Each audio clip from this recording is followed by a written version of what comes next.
The heart is a beating muscle that pumps oxygen and nutrient-rich blood throughout the body. Each beat is stimulated by electrical signals that pass through the heart muscle or myocardium. In order to examine the function of the heart, a doctor may perform a test called an electrocardiogram or ECG, also referred to as an EKG. During this test, electrodes are placed on the chest and recordings are then made of the heart's electrical signals. Sometimes the electrodes are also placed on the arms and legs.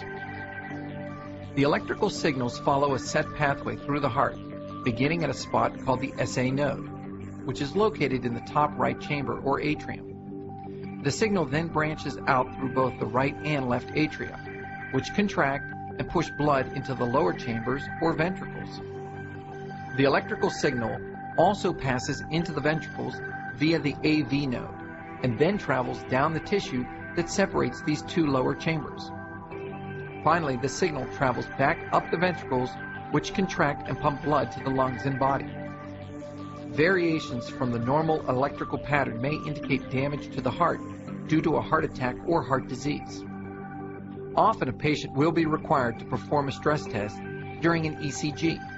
A stress test usually involves walking or running on a treadmill at progressively increasing intensities while recording an ECG. This test allows the doctor to examine the heart's electrical activity during the stress of exercise.